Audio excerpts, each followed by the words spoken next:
My name is Cadence, and I work the closing shift at a small dive bar off a quiet stretch of highway. The bar's location is perfect for those who need a quick break from the road, and it's known for being the kind of place where locals gather to share stories and pass the time. The place is dimly lit, with a faint hum from the jukebox playing timeless classics. It's a place where everyone knows everyone else, and the sound of laughter often mingles with the clinking of glasses. I love the predictability of it, but there's one thing I never quite got used to: working the night shifts alone. There are no barbacks or other staff members to help during the week, leaving me to handle everything. While the tips are decent and the crowd is usually tame, the nights can get eerily quiet.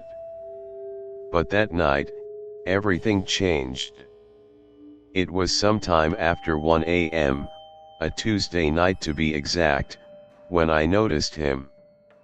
A man, sharply dressed in a black turtleneck and trench coat, walked in with a calm confidence that caught my attention. His posture was impeccable, and he carried himself like someone who was used to being in control. His presence felt different from the usual late-night patrons who wandered in for a quick drink. When he sat down at the bar, I immediately walked over to him. His eyes scanned the bottles behind me, and then he ordered something top shelf without hesitation. As I prepared his drink, he asked me, "Do you enjoy working here?" His smile was warm, but there was something about it that made me pause.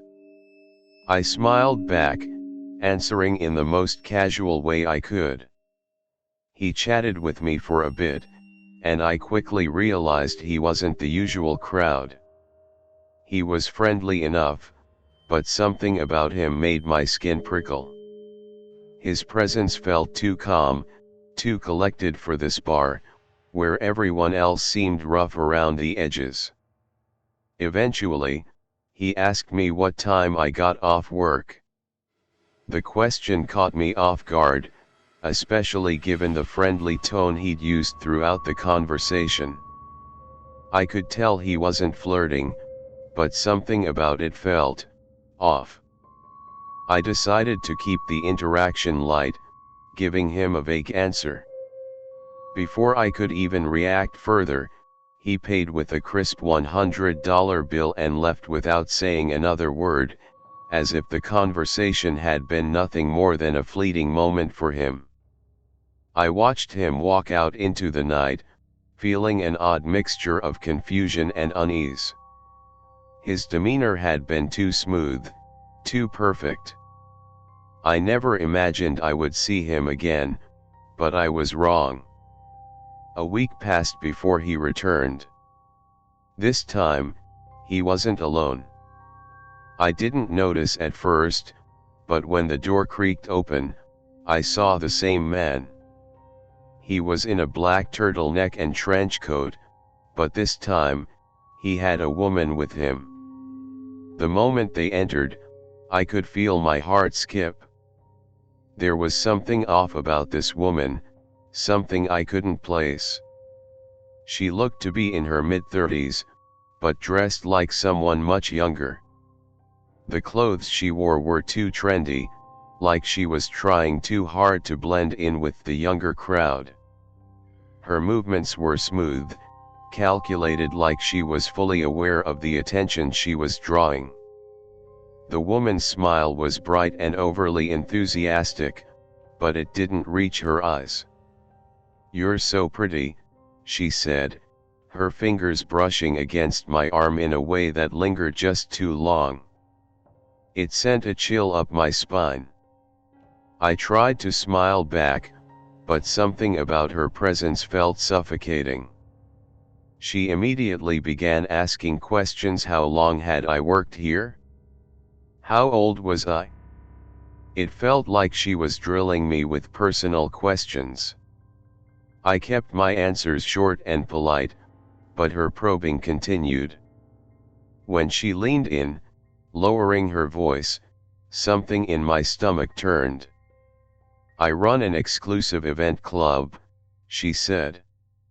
"We're always looking for young, fun people for private parties. You could make 10 grand for a weekend." I laughed nervously, but she didn't stop. Her gaze was unwavering, as if she had no doubt I'd say yes. "We already have a lot of girls working for us," she added casually, as if it were the most natural thing in the world.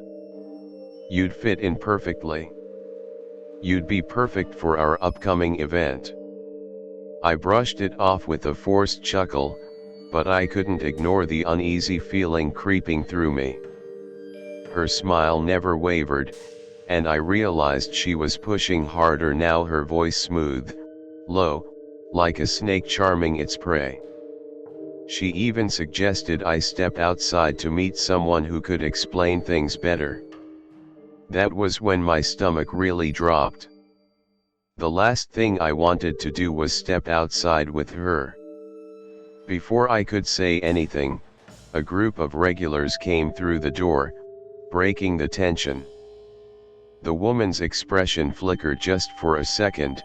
I saw something flash across her face. Then, without another word, she and the man stood up and left. But as they did, her smile never faded, and it felt like they had won something. A few nights passed, and I thought I was finally safe. I tried to get the woman and the man out of my mind.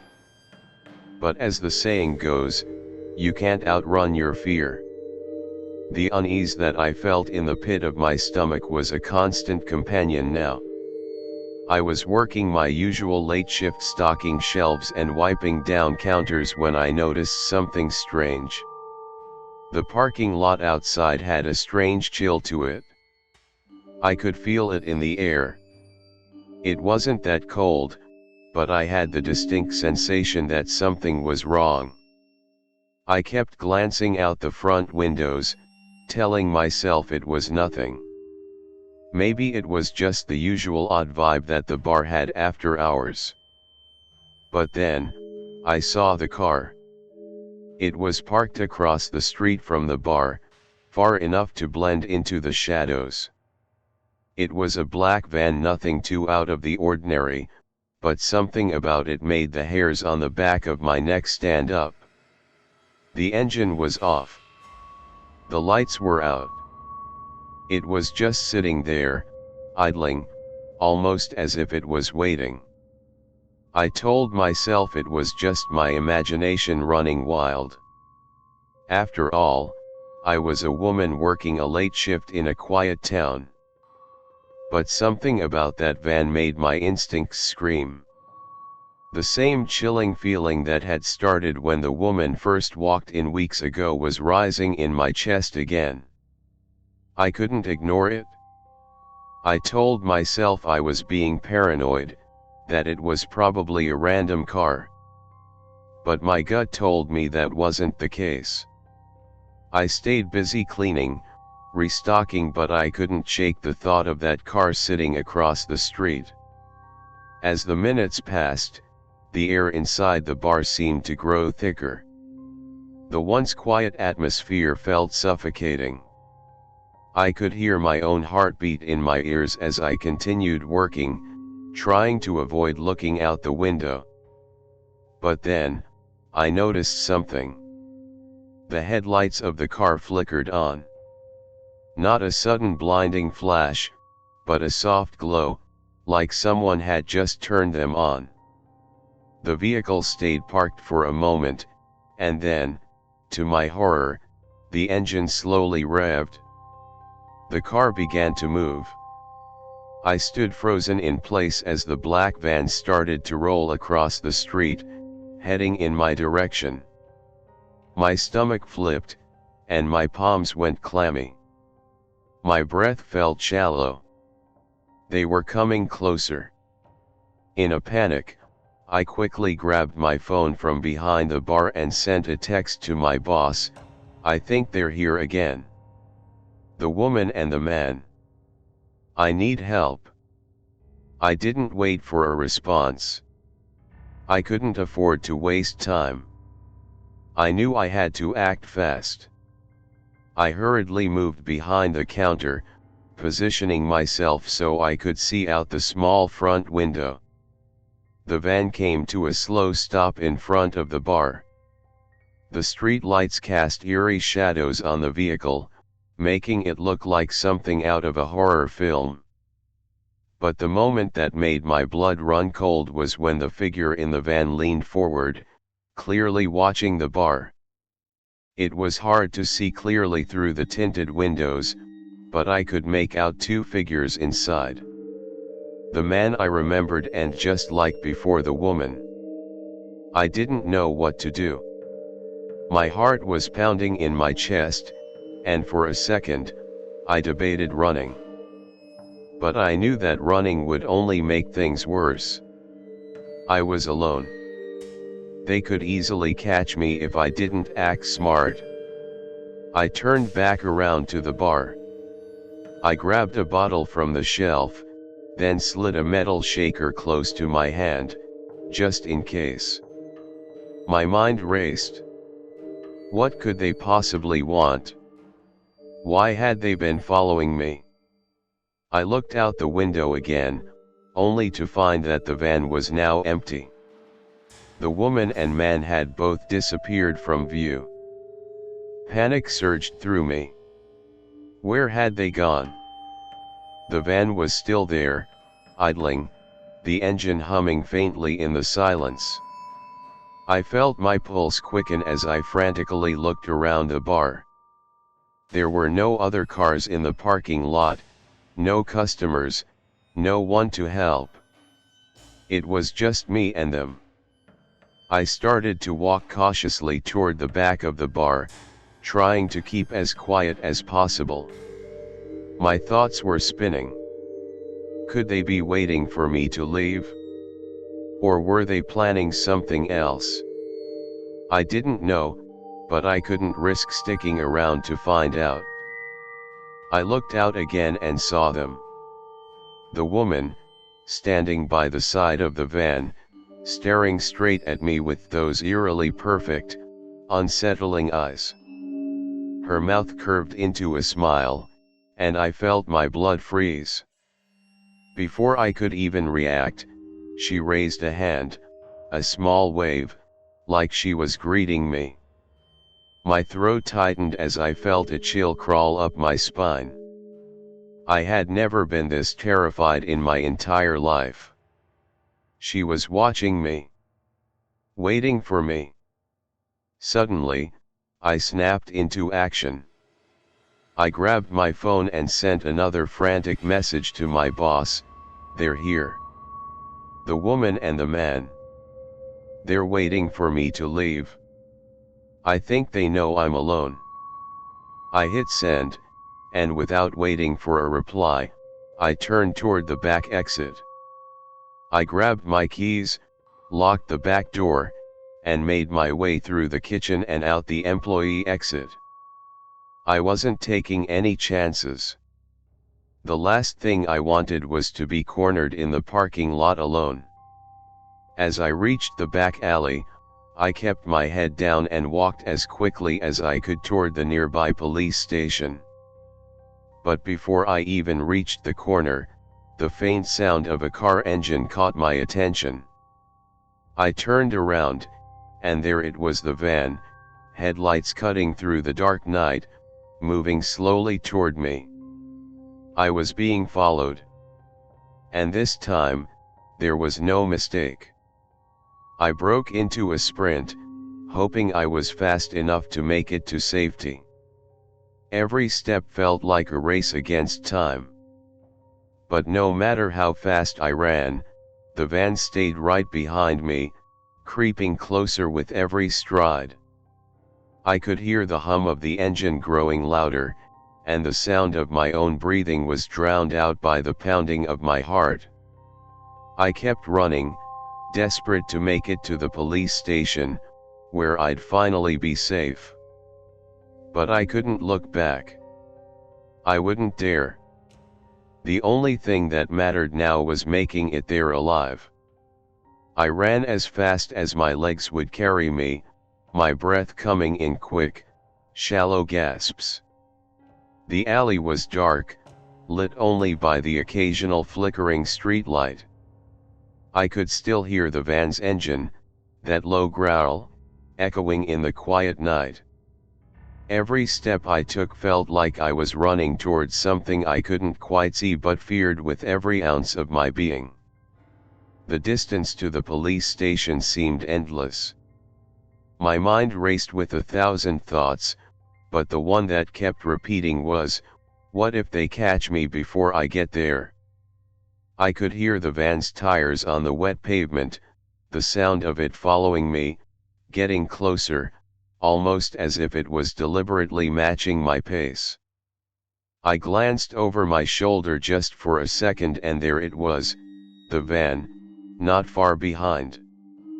The woman's face flashed in my mind, that insidious, fake smile plastered on her face, her eyes never leaving me. I could still see it clearly. My stomach lurched at the thought that she might be in the van right now, staring at me through the windshield, waiting for me to slip up. The alley twisted ahead, and I turned the corner, forcing myself not to look back. But I could feel the presence of the van right behind me. I wasn't sure if I was imagining it or if they were getting closer, but my heart was pounding so loudly I could hardly hear anything else. A strange, suffocating pressure weighed on me, making every breath harder to take. I couldn't let them catch me. I just couldn't. The police station was in sight, the bright lights of the front sign beckoning me like a lighthouse in the dark. Relief flooded me as I got closer, but before I could reach the entrance, I heard a screech of tires. My blood ran cold. I spun around, and there it was, the black van, right in front of the alley's exit. The headlights gleamed ominously, casting long shadows over the narrow path. The van had cut me off. I froze. My mind screamed at me to run, but my legs felt like lead. It was too late. I couldn't go forward. I couldn't go back. The van's engine roared, and I watched in horror as the side door slid open. I hadn't even heard it before, too focused on the headlights and the suffocating feeling of being trapped. The man stepped out of the van, his face hidden under a hoodie, his silhouette barely visible in the shadows. Cadence. The sound of my name sliced through the air, smooth and cold. I didn't recognize the voice, but I knew it was him. It wasn't the woman, it was the man. I wanted to scream, but no sound came out. My body felt paralyzed, my heart hammering so hard in my chest it felt like it might explode. The man stepped forward, slowly and deliberately, like he had all the time in the world. "Don't run." His voice was eerily calm. "You'll only make it worse for yourself." My mind raced, searching for something, anything that could help me. But all I had was my phone, which was now dead. The panic was overwhelming. I couldn't move. The terror that flooded my body was almost too much to bear. The man took another step forward, and I finally found my voice, screaming, "Help!" The sound of my scream echoed through the alley, but the van didn't budge. The man didn't either. He just stood there, looking at me, as if waiting for me to make the next move. A low, guttural laugh came from him, sending a chill down my spine. "You think anyone will hear you?" he said, his voice almost mocking. "This place is empty. There's no one here to help you. I snapped out of my paralyzed state, adrenaline rushing through my body.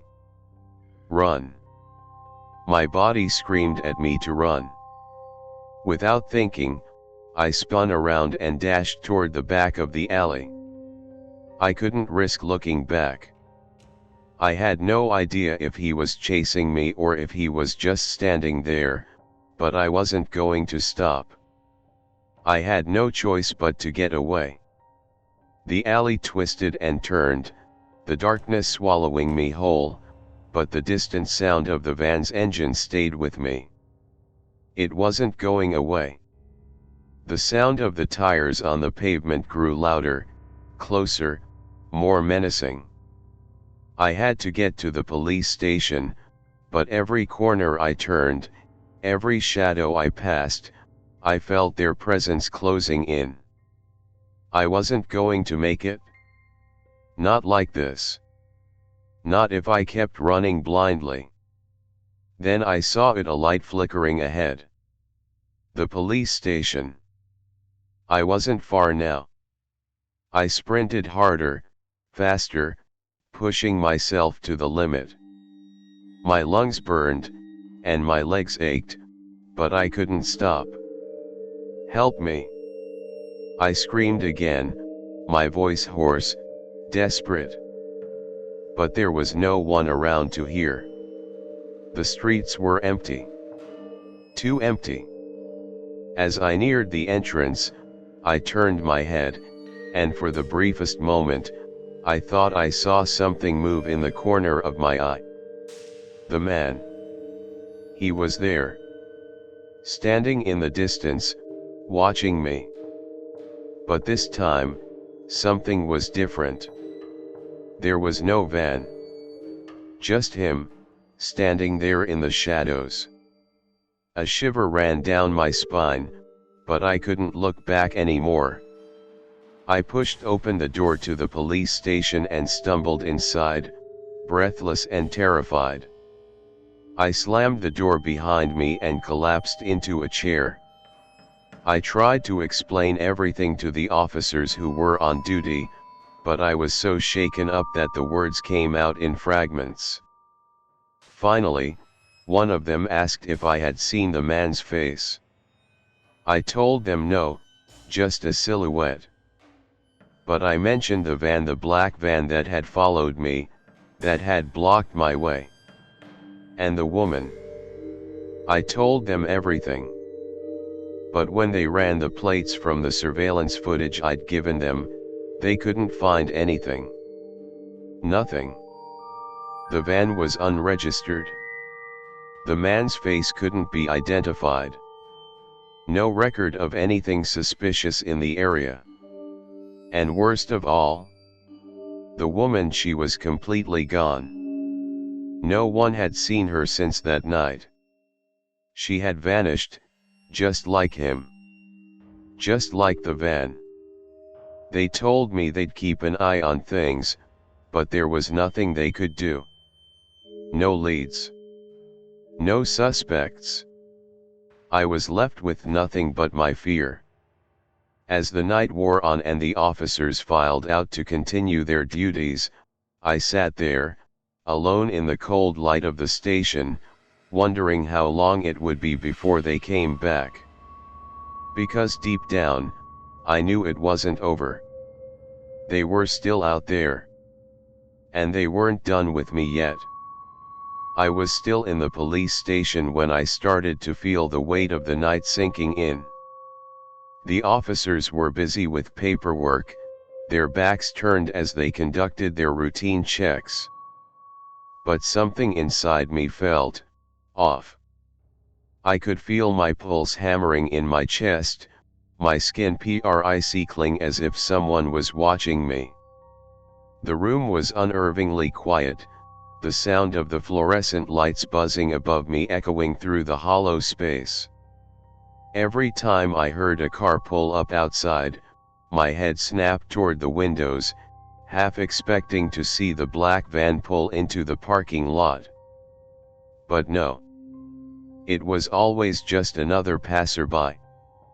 And yet, The feeling of being trapped never left. Then, it happened. I was sitting alone in one of the waiting chairs, trying to calm my nerves when my phone buzzed. It was a message from my boss. "Are you okay?" I blinked, not sure why he was asking. I had just spoken to him an hour ago.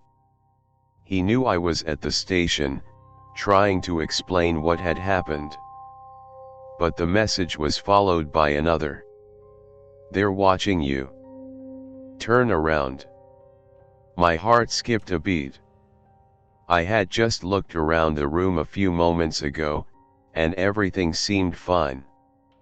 I thought it was my paranoia, but my fingers were already moving to type back a response. "What are you talking about?" But before I could hit send, my phone buzzed again. "They're behind you." I froze. The police officers were still at their desks, seemingly unaware of anything strange. I hesitated for a second, but then slowly turned my head to look behind me. My stomach dropped.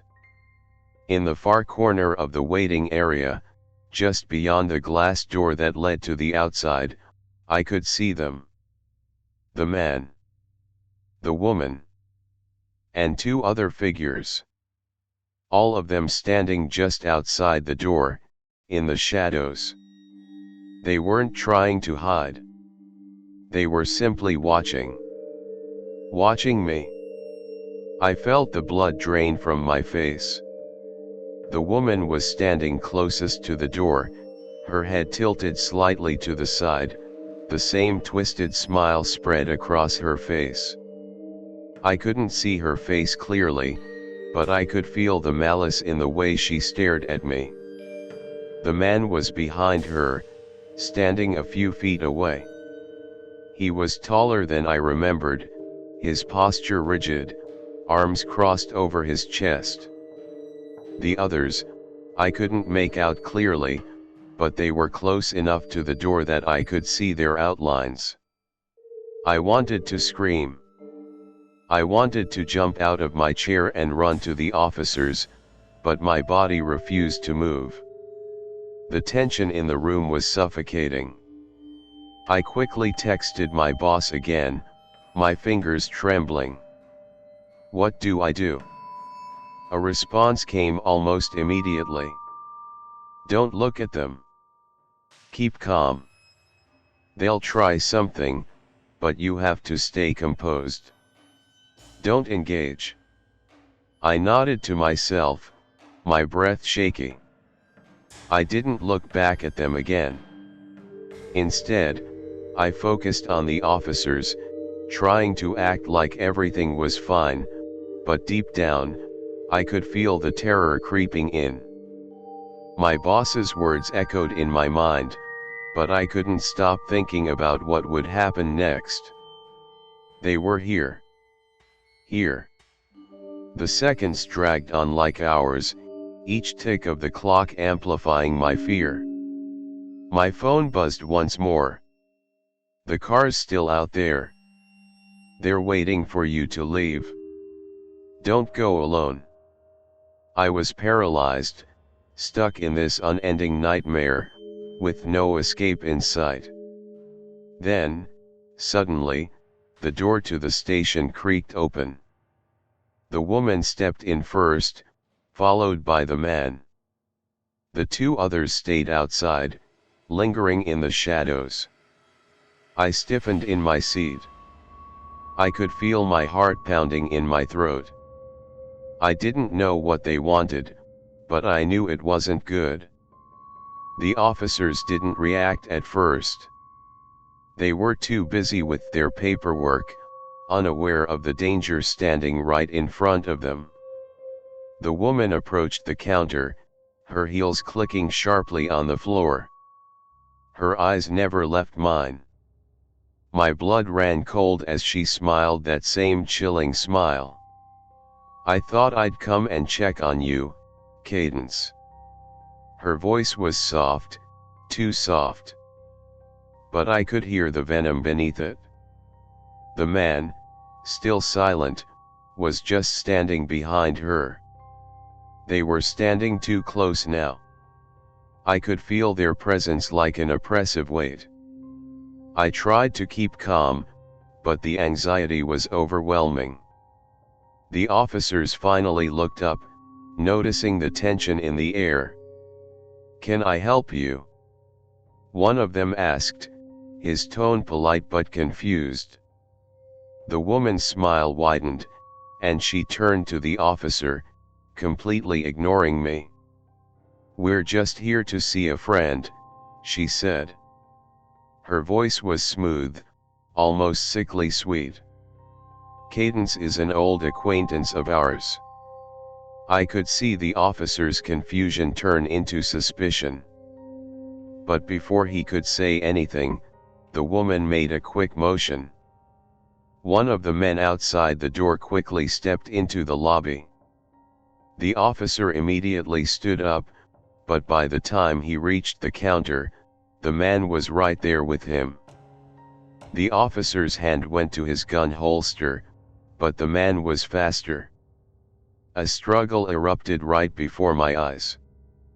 The woman turned and whispered something to the man beside her, and in that instant, he lunged toward the officer. The station erupted in chaos.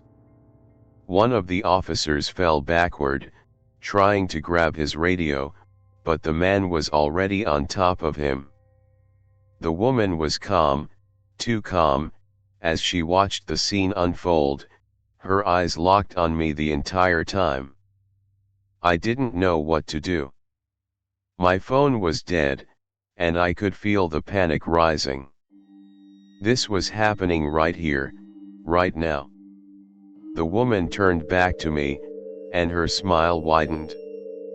"You should come with us," she said, her tone almost like a whisper. "We have plans for you."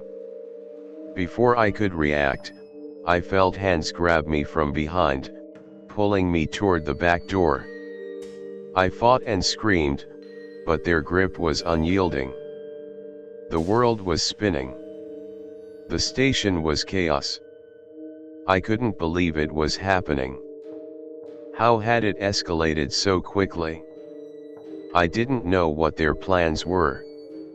I didn't know why they were after me. But I knew one thing for sure. I had to fight back. The grip on my arms was like iron, but I refused to go quietly. I kicked, I screamed, but the woman, her smile still plastered on her face, didn't flinch. The man, the one who had been standing quietly beside her earlier, was now in full motion, pulling me toward the back door. My heart raced as I fought, my hands clawing at the air, desperate to break free. But there was no escaping.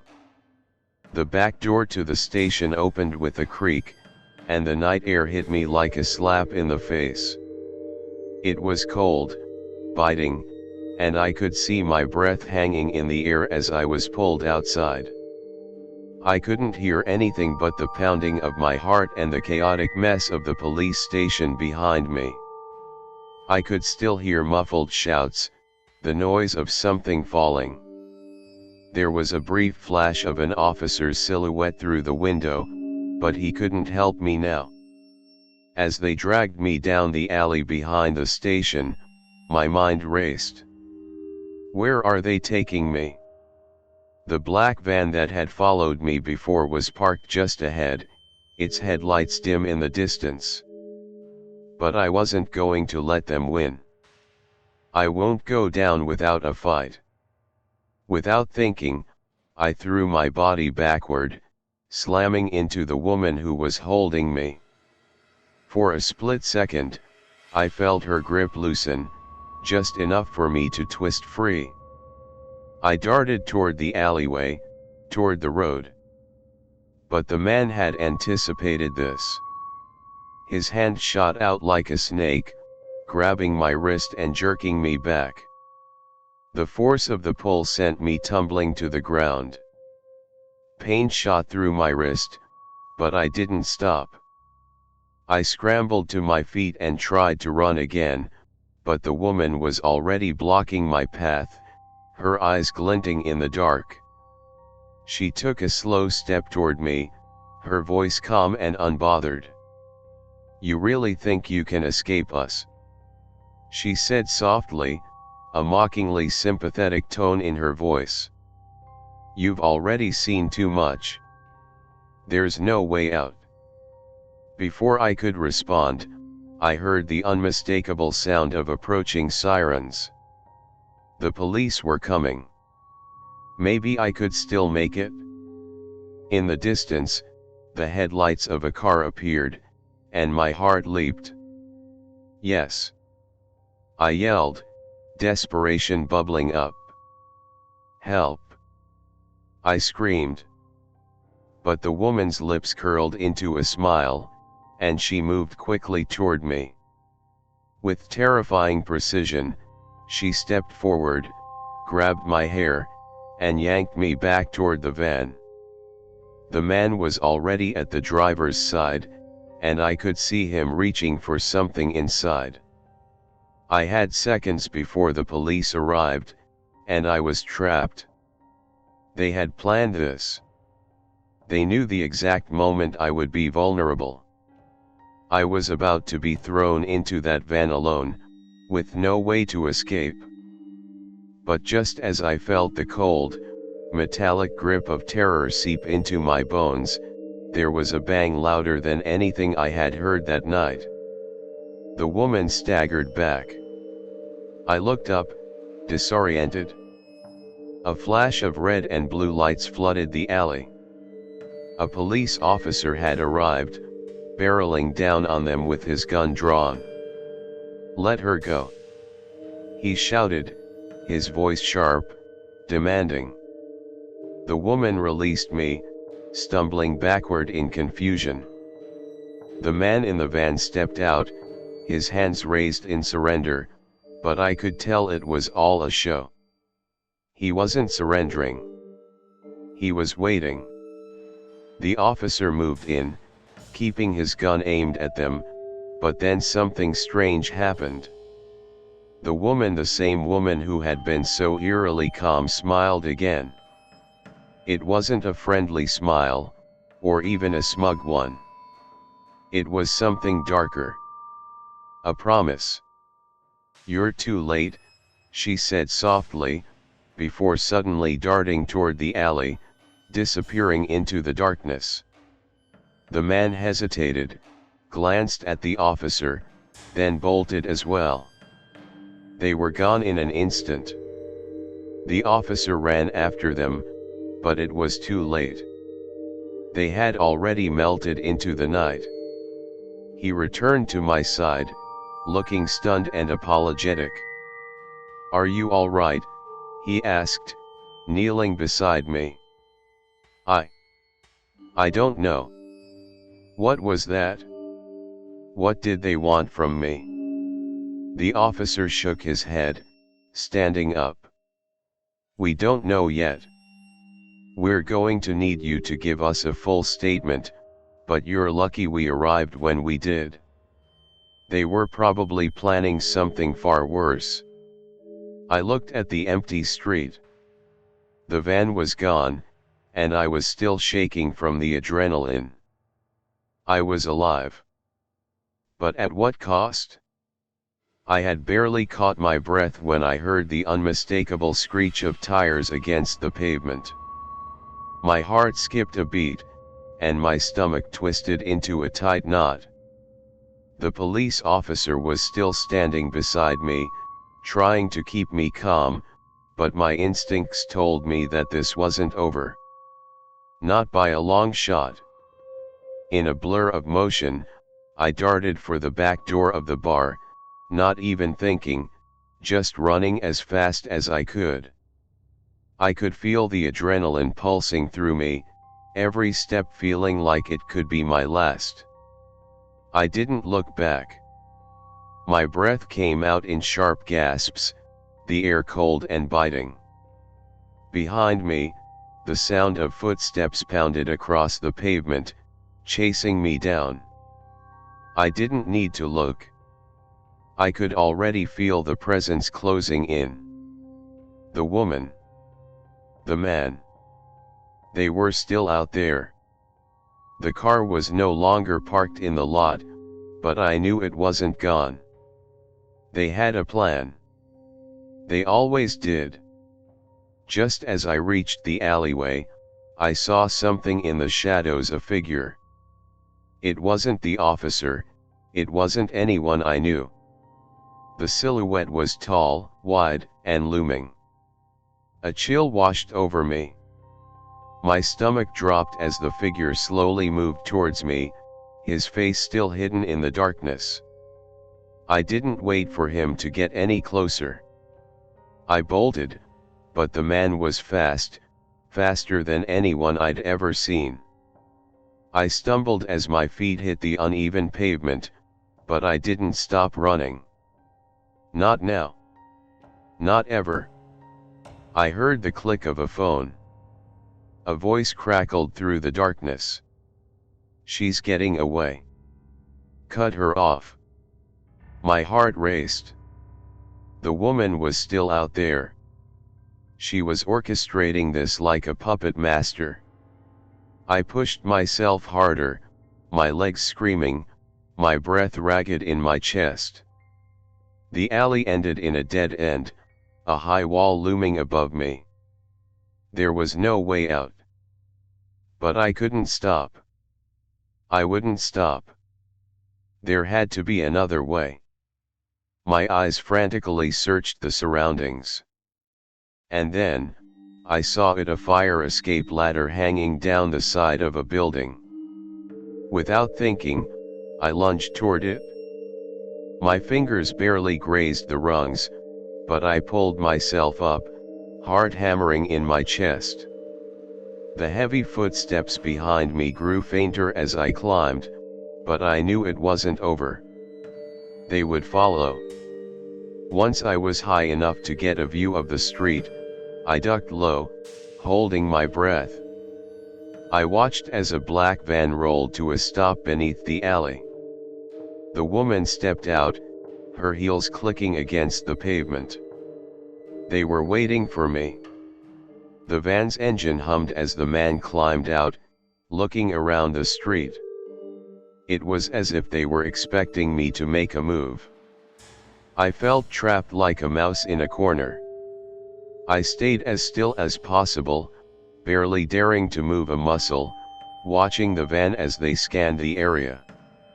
They were looking for any sign of me. And for a split second, I thought I had gotten away. But just then, I felt something cold on my ankle, a sharp tug, then another, like fingers grazing across my skin. My blood ran cold.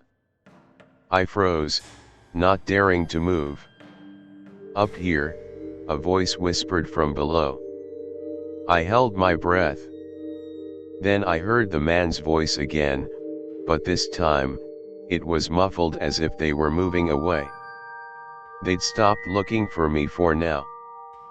But they would never stop. I knew that for sure. I waited for what felt like hours, perched on that fire escape, my hands shaking, my eyes never leaving the shadows where they had been. Would they return? Eventually, I climbed down slowly, carefully, to avoid making any noise. But as my feet touched the ground, I heard it, a low, guttural laugh echoing behind me. I spun around. The woman was standing there, holding something small in her hand. A phone. Did you think you were the only one who could disappear? She taunted, her smile twisted, her eyes dark. We always find what we're looking for. I took a step back, heart pounding, but she didn't move. She didn't have to. Her words were enough to shatter whatever courage I had left. I didn't know how long I ran for. Time lost all meaning as I fled through the streets, winding around corners, darting into alleys, anything to escape the grip of those terrifying figures. But no matter how many turns I made, no matter how fast I ran, I could feel them closing in. The woman. The man. They were relentless, methodical, patient. They weren't going to stop. I didn't know where I was going, but I needed help. I needed someone who could protect me. The police. I didn't care how many times I had to call them. I was done running. But as I reached for my phone, I saw the last thing I expected: a text message. "You're not safe. They know everything. You've been followed since the beginning." I gasped, staring at the text in horror. It was from an unknown number. The sender knew everything. Everything. I didn't have time to respond. The sound of footsteps echoed in the distance, and I could hear the engine of the black van grow louder. They were coming. Suddenly, I felt a sharp pain in my leg. I stumbled, but I kept moving, adrenaline pushing me forward. The pain shot through me again, this time in my chest. I looked down, and there it was, a dart in my side. My body felt heavy, my legs giving way beneath me. "Game over." The woman's voice came from behind me, cutting through the haze of panic and confusion. I collapsed to the ground, my vision blurring, but I didn't stop fighting. I couldn't let them win. "No," I whispered to myself, forcing my eyes to stay open. "Not yet. Not yet." Just as my vision began to darken, I heard it, the sound of sirens. I let out a shaky breath. The cavalry had arrived. Through the haze of unconsciousness, I could barely make out the flashing red and blue lights.